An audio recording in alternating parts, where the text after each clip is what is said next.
Perkenalkan nama aku Siti Alina ya. Aku di sini sama teman-teman aku, itu ada Kaisa Zaimatun, sama Siti Rahmawati, dan juga kami di sini ingin mewawancara salah satu UMKM, dan saat ini aku udah bersama dengan Kak Farha. Halo Kak Farha.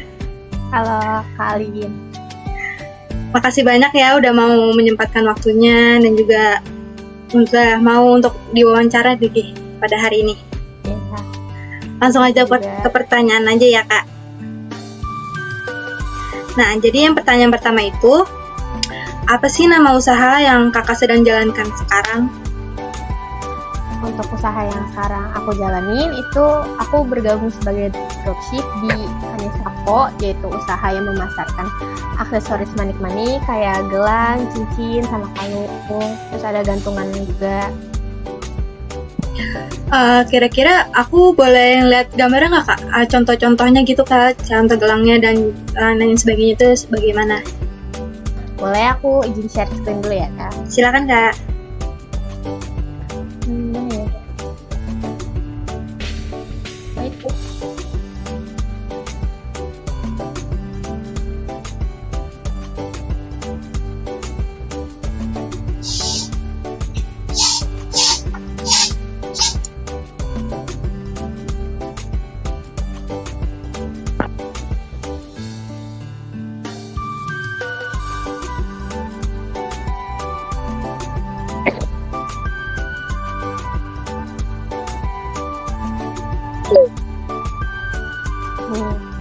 Ada loading ya.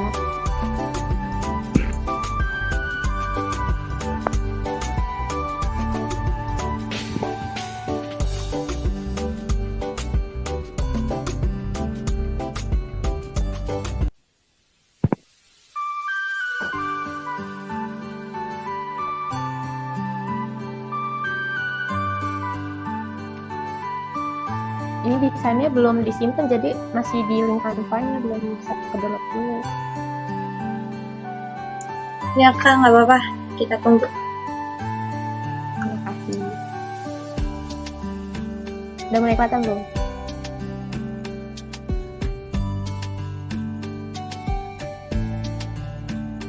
Masih ngeblur ya?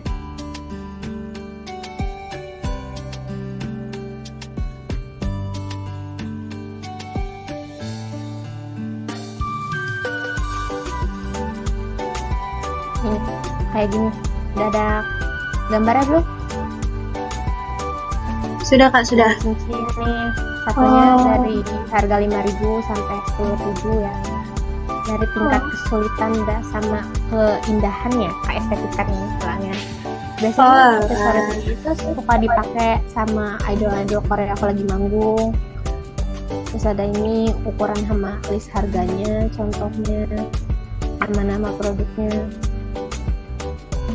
Makanya tuh sekarang lagi digemarin banget sama anak-anak muda, sama teman-teman, sama anak-anak sekolah juga pada make.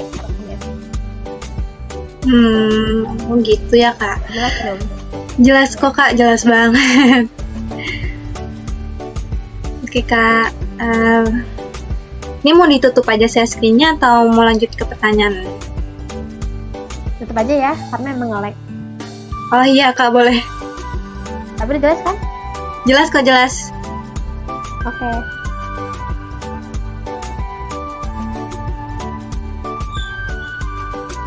Udah. Lanjut ke pertanyaan kedua ya Kak.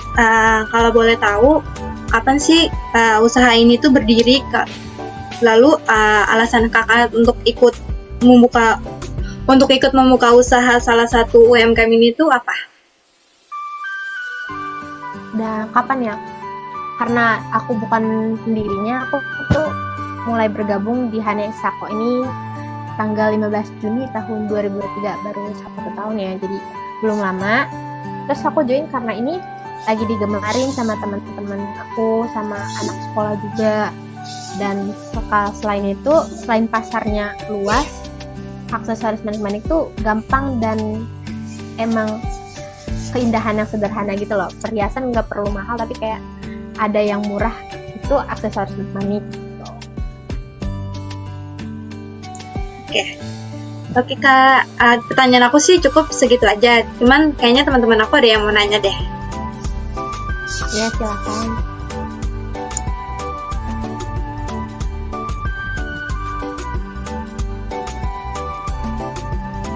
Kenapa Siti suaranya nggak ada?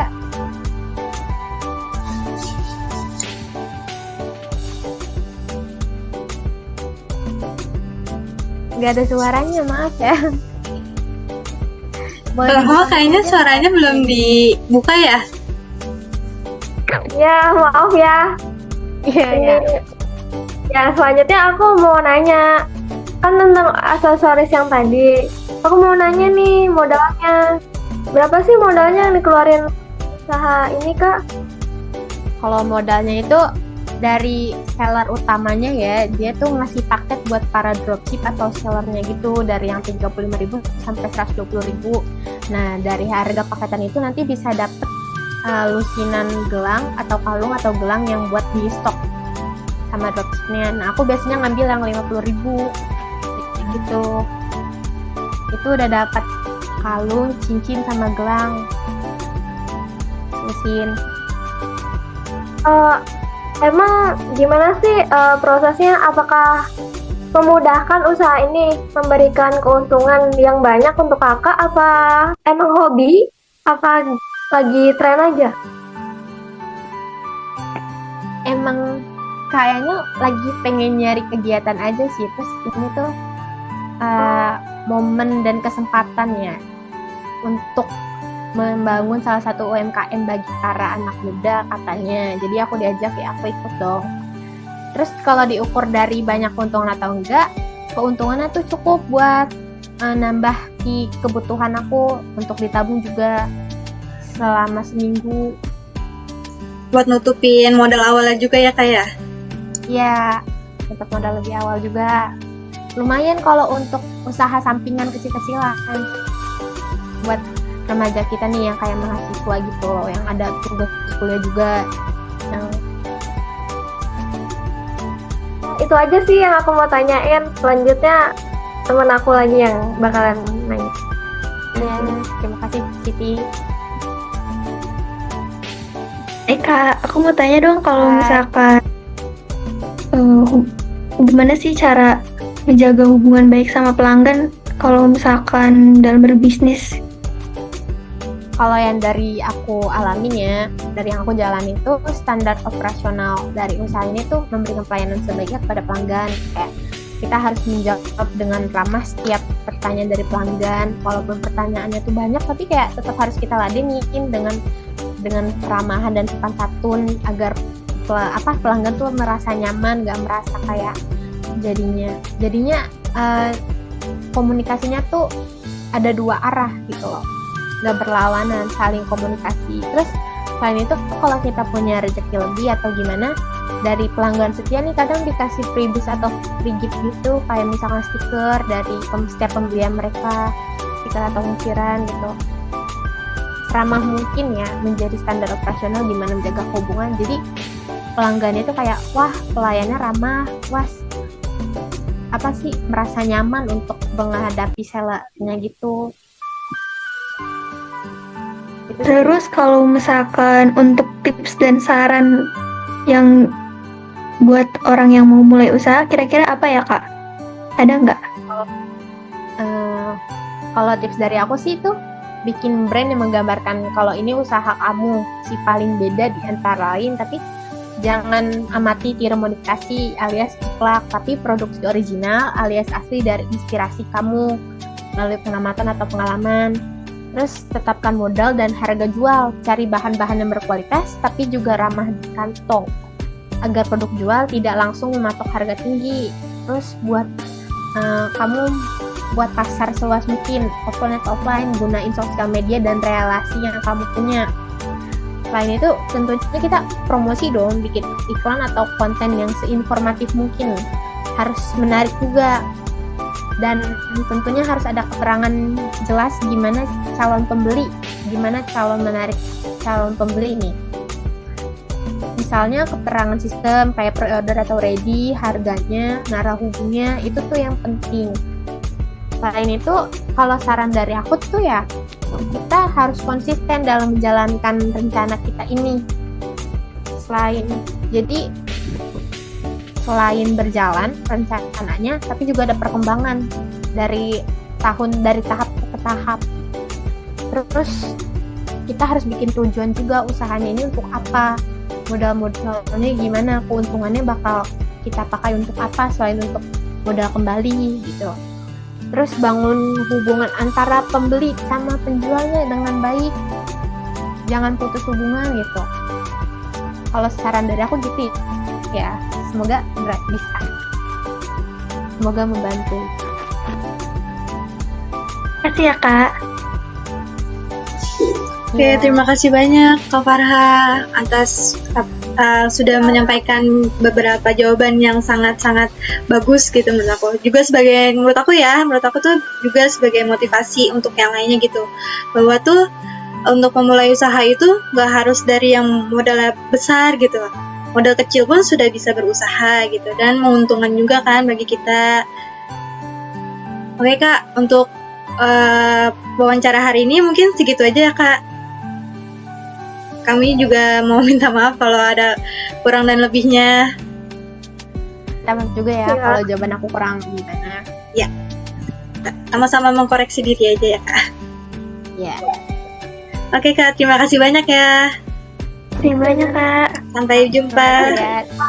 Semoga tugasnya baik ya hasilnya ya. Amin, terima kasih. Amin. Dadah. Liv ya. Ini buat Ya, silakan Kak, nggak apa-apa. Kasih. Ya, sama-sama Kak. Assalamualaikum warahmatullahi wabarakatuh. Halo teman-teman semua, perkenalkan saya Sita Linaya. Dan tentunya saya tidak akan sendiri, saya bersama teman-teman saya yaitu Keisa Zaimatun Najma dan Siti Rohmawati. Kami di sini ingin mengutarakan pendapat-pendapat kami tentang UMKM. Kira-kira apa sih itu UMKM? Oke, UMKM merupakan usaha produktif yang dimiliki perorangan maupun badan usaha yang telah memenuhi kriteria sebagai usaha mikro. Dan menurut saya, UMKM ini merupakan jenis usaha yang sangat membantu ekonomi untuk masyarakat di Indonesia. Serta dengan UMKM dapat memberikan banyak sekali peluang untuk mengurangi tingkat pengangguran yang ada di Indonesia. Maka dari itu, penting bagi pemerintah untuk selalu memberikan dukungan yang cukup agar UMKM dapat berkembang secara berkelanjutan. Menurut pendapat saya pun, UMKM juga memiliki potensi besar untuk memperkuat inklusi ekonomi karena mereka seringkali melibatkan orang-orang dari berbagai latar belakang dan daerah. Dengan itu, UMKM dapat menjadi pilar utama dalam membangun masyarakat yang lebih sejahtera dan berkelanjutan. Dan UMKM juga dapat menjadi agen perubahan sosial dengan mendukung pembangunan berkelanjutan, mengurangi kesenjangan ekonomi, dan meningkatkan kualitas hidup bagi komunitas lokal. Menurut saya juga dengan adanya akses yang lebih luas terhadap teknologi dan pelatihan, UMKM dapat meningkatkan daya saing